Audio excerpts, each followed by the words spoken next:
hello लोगोफोर खुलुमबाय आरो नोंथांमोनखौ बयखौबो गिबियावनो एबाउट बड' सेलिब्रिटिज इउटुब चेनेलावहाय बरायग्रोनानै लाग्रोनाय जाबाय लोगोफोर नोंथांमोननि गेजेराव फैदों आं दायो आगोमा रुवाति बड' सिरियालनि सायावहाय मोनसे आपडेट भिडिअ लानानै लोगोफोर मिथिनो थाखाय नोंथांमोना भिडिअखौहाय जोबजासिम नायलांदो लोगोफोर कनकसा बर' बिथांनि स्ट'रि लिरनायावहाय दिहुनजानाय आगोमा रुवाति बड' सिरियालनि पार्ट 15खौथ' नोंथांमोना बयबो नायखांखाबायानो जानांगौना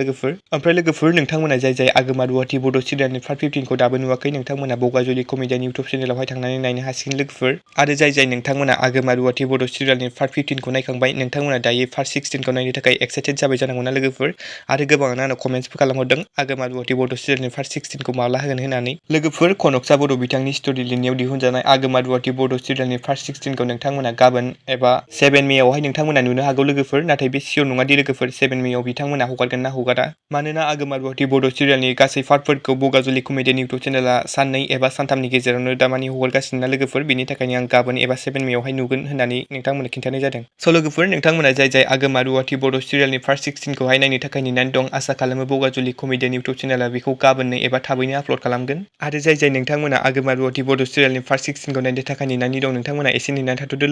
लोगोफोर दिनैनि सर्ट आपडेटआ बेनोमोन नोंथांमोना भिडिअखौ नायना मोजां मोनोब्ला लाइक खालामबानो जाबाय आरो सोरबाफोर चेनेलाव गोदानै फैदोंब्ला साबस्क्राइब खालामना होबानो जाबाय बेबायदिनो आपडेट्स भिडिअ मोनबाय थानो थाखाय आरो गोदान मुभि आरो मिउजिक भिडिअनि आपडेट्स मोनबाय थानो थाखाय लोगोफोर दिनै भिडिअ एसेनोसै गोजोन्थों एन्ड थेंक्स फर वाचिं